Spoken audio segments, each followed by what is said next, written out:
皆さん、こんにちは。いつもご視聴ありがとうございます。今回紹介するのは、ホットトイズから発売されたテレビマスターピース、スター・ウォーズアソーカ6分の1スケールフィギュア、キャプテンレックスです。こだわりの造形とギミック満載のこのアイテム、じっくり開封していきます。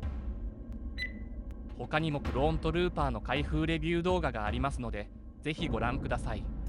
概要欄にリンクを貼っておきますので、この動画の後にぜひご覧ください。このフィギュアはディズニープラスのドラマ「スター・ウォーズアソーカ」に登場したキャプテンレックスを再現したものです。ホットトイズから2025年5月に税込み4万2000円で発売されました。まずは外箱から見ていきましょう。フロントにはリリシーレックスのイメージショットが配置されています。黒地にブルーのアクセントが印象的で、コレクターズアイテムらしい重厚感があります。帯には DC-17 ハンドブラスターピストルを2丁構えるキャプテンレックスの姿が描かれています。側面の帯には DC-15S ブラスターカービンを構えた姿が描かれています。フィギュア本体はフェーズ2の状態で収納されています。今回はフェーズ1のコンポーネントも同梱されています。フェーズ1の姿は後ほど紹介します。フェーズ2のキャプテンレックスはクローントルーパーとしての威厳と戦場をくぐり抜けた風合いが融合した仕上がりです。スーツのウェザリングや細かな刻印が視覚的に語りかけてくるようです。今回は実写版のフィギュアということもあり、少しアニメ版のフィギュアとは印象が異なります。ヘルメットはフェイズ2仕様です。全体的に青い第501軍団の象徴である塗装が施されています。汚れや傷が彼の活躍を代弁しているようです。レックスのヘルメットは複数の溶接跡が印象的です。ヘルメットの額の部分には青い特徴的なマークが塗装されています。これはジェイグアイと呼ばれるマンダロリアン文化において勇敢な戦士に与えられる象徴的な名誉の紋章です。勇気、忠誠、戦闘での功績を意味しています。レックスはラテン語で王を表しているようです。キャプテンレックスはクローントルーパーの中でも指導的立場にあります。戦術や忠誠心に優れた存在として描かれているため、レックスイコール王という名は象徴的です。ヘルメット上部の横にはタリーマークが多数刻まれています。彼の豊富な戦闘経験とリーダーとしての実績を象徴しています。よく見ると、キャプテンレックスのヘルメットのバイザーはフェーズ1の T 字形バイザーのままです。それはキャプテンレックス自身がヘルメットを改造しており、フェーズ1とフェーズ2のヘルメットを融合させて自分のスタイルに溶接しています。またフェーズ1のヘッドバイザーの広い視界とフェーズ2ヘルメットの改良された高度な空気フィルターシステムを組み合わせるために改造したそうです。これは彼が標準的な装備に個人的な手を加え、自身の個性を表現していたことを示しています。キャプテンレックスのような上級偵察コマンドーは最高の装備の先行運用も担っていたとされています。それはアークトルーパーアーマーの初期バージョンがフェーズ2スーツのプロトタイプであったことを示唆しています。改造されたヘルメットは均一性の中で個性を主張する彼のアイデンティティを視覚的に表現しています。レックスのヘルメットにはレンジファインダーが備わっています。通常は上部に上げた状態になっています。ヘルメットの右側面に装着されています。上部から前面に下ろすことができます。レンジファインダーの裏にも造形が施されています。ヘルメットの裏側もリアルに再現されています。フィンはフェーズ2の形状になっています。上半身もウェザリング加工がなされています。肩にはポールドロンがあり、弾薬のポーチが付属しています。細かい模様など再現されています。背面も手を抜かずに模様が施されています。ポールドロンの青い部分は第501軍団のキャプテンを象徴しています。これは指揮官としての地位を示す装備です。前面には弾薬のポーチが装備されています。胸元に存在感のあるサイズで再現されています。表面のディティールも精密に再現されています。しっかりと縫製も丁寧に仕上げられ、造形の再現度を上げています。以前のフィギュアではマグネット式で取り外しができるようになっていますが、今回は取り外すとベルクロが出てしまいます。胸部アーマーにも溶接跡があります。フェーズ1とフェーズ2を好みに合わせて組み合わせているようです。使い勝手や美学へのこだわりがキャプテンレックスにはあるようです。溶接表現もしっかりと再現されています。腹部も造形が細かく再現されています。背面にはユーティリティパネルがあります。実際の機械的構造を彷彿とさせる造形になっています。塗装のチューニングもリアリティ重視で設定に忠実な仕上がりです。背中側にも溶接が施されています。腰には細かく作られた多機能ポーチとホルスターを備えたユーティリティベルトを装着しています。ブラスターの予備マガジンなどが収納されています。腰には筒状のサーマルデトネーターが装備されています。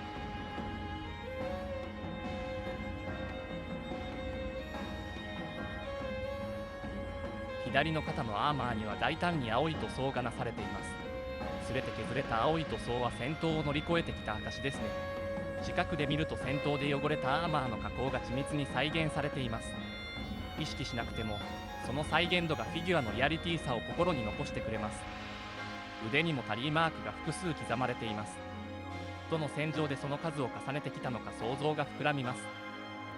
戦闘での成果の数が多くて手の甲のプロテクションにもタリーマークが刻まれています。右の肩も左肩同様に青い塗装が施されています。その塗装のすり減り方一つ一つにキャプテンレックスの戦闘の激しさを感じます。戦闘による傷や汚れがリアルに再現されており、歴戦の兵士らしさを演出しています。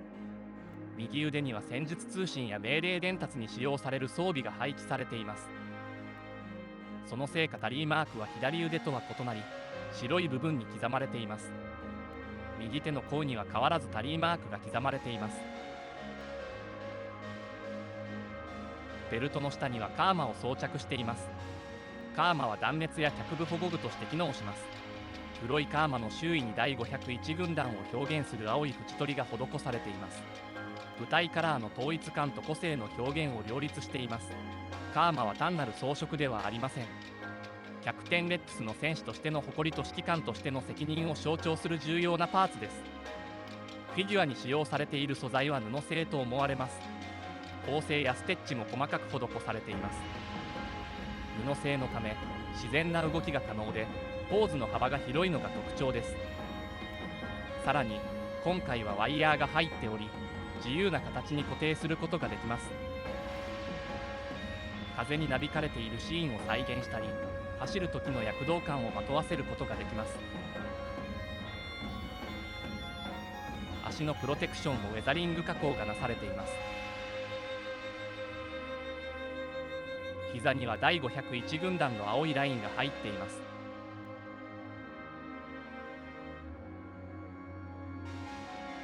後ろから見るとかかとを守るかのように下の部分が長くなっています。靴はクローントルーパーブーツと呼ばれています。きっと元は真っ白な靴だったのでしょう。戦闘のせいでかなり汚れています。耐衝撃性のある複合素材で滑り止めソールになってます。宇宙船内での安定性確保をするために簡易的な磁気グリップが内蔵されています。アナキンやアソーカとの数々の戦いと戦場の過酷さが表現されているようです。腰の左右にはホルスターが装備されています。内部はブラスターを固定する機構があります。以前のフィギュアでは簡単に抜けてしまいましたが、今回のはしっかりとホールドしてくれます。 DC17 ハンドブラスターピストルを2丁装着することができます。しっかりと収まります。 DC17 ハンドブラスターピストルを装着するとずっしりと重量感が伝わってきますね。ハンドパーツを紹介します。標準でついているのは緩く開いた手です。あらゆるシーンで柔軟に表現してくれます。右手と左手に共通のハンドパーツです。左手には開いた手が付属しています。もちろん開いた左手の甲のプロテクションにもタリーマークが刻まれています。 DC17 ハンドブラスターピストルを持つための差し替え用ハンドパーツは右用も左用も付属しています。レックスらしい2丁持ちスタイルを再現できます。ピストルは実写版らしくかなり重厚な印象です。2丁持ちは彼の攻撃的かつ機動的な戦闘スタイルの表れです。彼のアークトルーパーとしての専門性と合致します。この選択は彼の戦闘スタイルが長距離からの精密射撃よりも近接戦闘での機動性や連射性、あるいは両手を使った柔軟な戦術を重視していることを示唆します。アークトルーパーは高い機動性と近接戦闘能力を求められるため、両手持ちのキストルはより素早い動きと複数の標的への対応を可能にします。彼の武器選択は彼の能力と戦闘スタイルを具体的に示しています。二丁拳銃は高いスキルと自信の表れであり、彼が単なる標準兵士ではないことを強調しています。これは彼のアーマー改造と同様に彼の個性が装備選択にまで及んでいることを示しており、彼の見た目と武器が彼の特徴と能力を補完し合っています。もう一つの武器は DC-15S ブラスターカービンです。手に持たせることができます。これも実写版ということもあってか重厚な色合いになっています。過去のフィギュアに付属したタイプと違い、折りたたみ式ストックの可動部分はありません。 DC-15S ブラスターカービンは半自動の速射ブラスターです。射程は中距離向けで DC-15A より短いですが、軽量で素早い動きに対応しやすく、取り回しに優れています。ガス惑星ベスピンで再生成されている高エネルギー性高爆発性の希少ガス、キバナガスをカートリッジ式で充填して使用します。1カートリッジあたりの発射可能数は通常出力設定で約500発のプラズマ弾を発射することが可能です。手持ちのサーマルデトネーターが付属しています。過去に付属していたサーマルデトネーターと比べると少し小さく感じます。その分、持たせ方も工夫次第でいろいろとできそうですね。今回のフィギュアはフェーズ2からフェーズ1へ装備を着せ替えすることができます。まずはハンドパーツを外します。続いて腕のプロテクションを外します。左も同様に外します。靴を外します。靴はフェーズ1でもそのまま使います。すねのプロテクションを外します。ヘルメットを外します。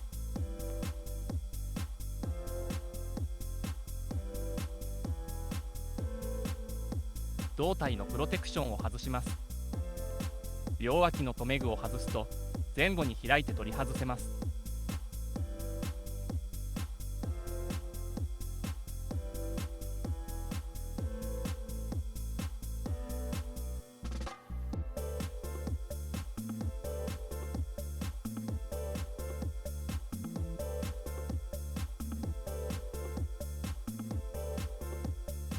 次にフェーズ1のプロテクションを装着します。まず、すねのプロテクションを装着します。すねのプロテクションを装着したら元の靴を装着します。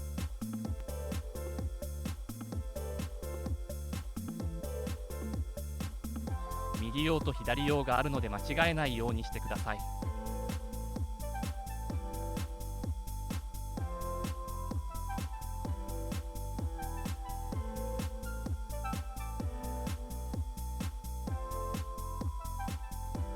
腕のプロテクションを装着します。ハンドパーツを取り付けます。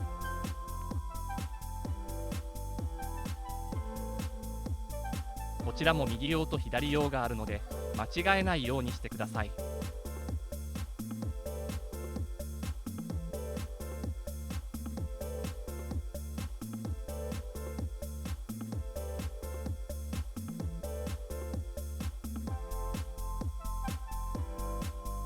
胴体のプロテクションをかぶせて装着します。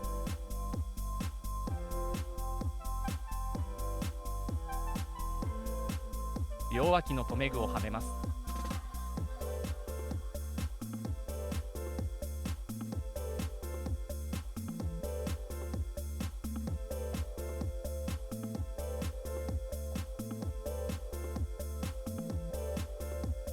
最後にヘルメットを取り付けて完成です。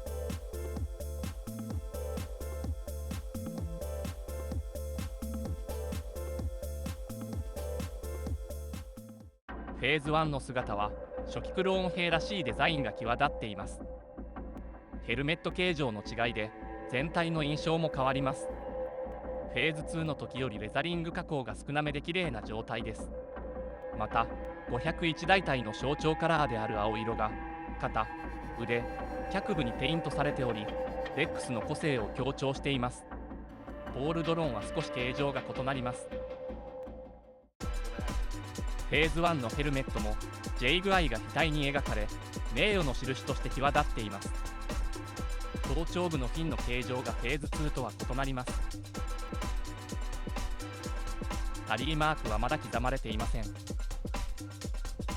これからの経験が刻まれることを待ち望んでいるかのようです。J 具合はフェーズ2同様に描かれています。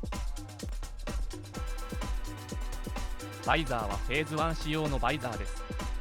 視野の広さが良く、このバイザーをフェーズ2に溶接するほどお気に入りです。ヘルメットの両脇はフェーズ2とは違い、簡素な仕様です。レンジファインダーも取り付けられています。口から顎にかけての形状は全く異なります。フェーズ1の顎の先にある穴は呼吸フィルターです。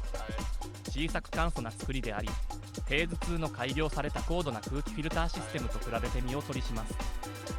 フェーズ1の頭頂部のフィンは後方に突き出ており、先端は赤く塗装されています。レンジファインダーの見た目はフェーズ2とほぼ同様です。胴体部分は溶接はなくフェーズ1仕様です。ポールドローンは黒い部分がフェーズ2より大きく、弾薬のポーチは装着されていません。全体に真新しい印象です。ウェザリング加工も少なめです。背面はポールドローンが大きくてユーティリティパネルが隠れます。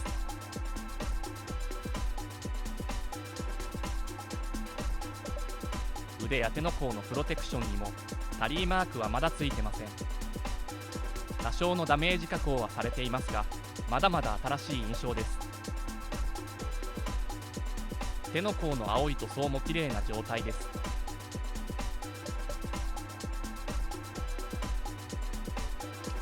右腕も同様に綺麗な状態です。フェーズ2同様に右腕には戦術通信や命令伝達に使用される装備があります。腕の内側にもタリーマークはありません。手の甲の青い塗装も綺麗な状態です。胸のプロテクションもタリーマークはありません。造形はフェーズ2と同様のようです。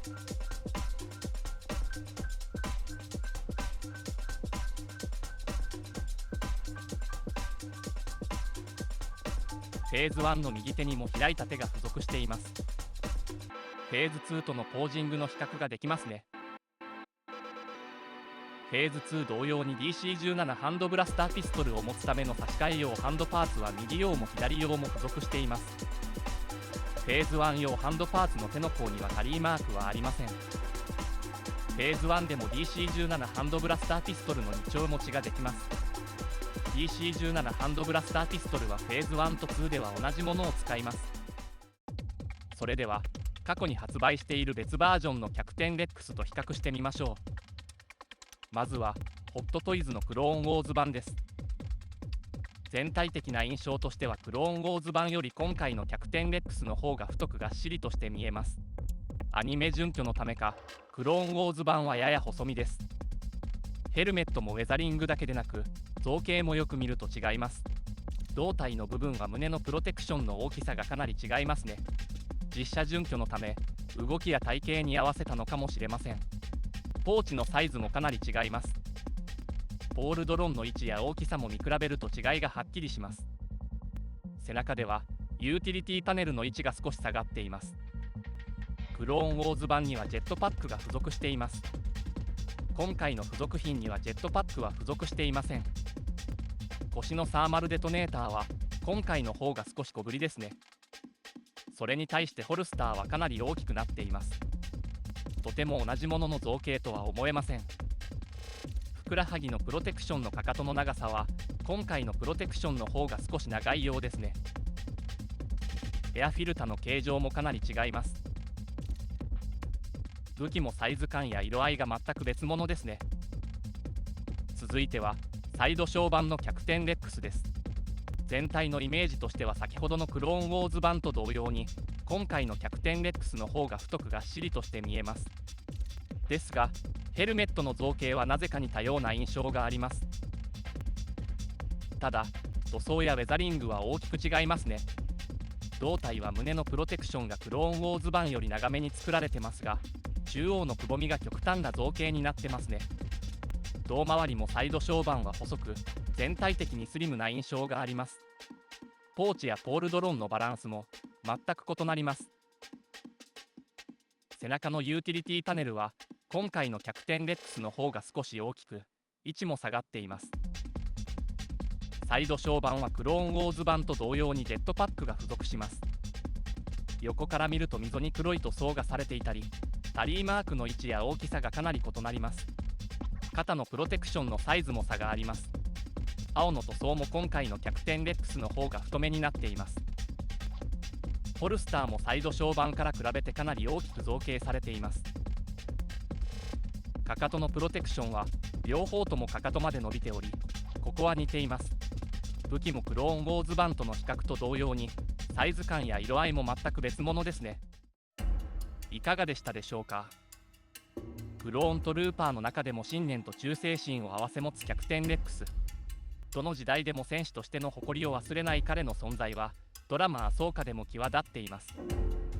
このフィギュアを通してレックスの歩んできた運命と戦いを感じ取っていただけたら嬉しいです。キャプテンレックスの魅力が伝わったという方はチャンネル登録、高評価をよろしくお願いいたします。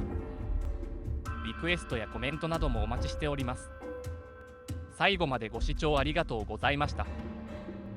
フォースと共にあらんことを。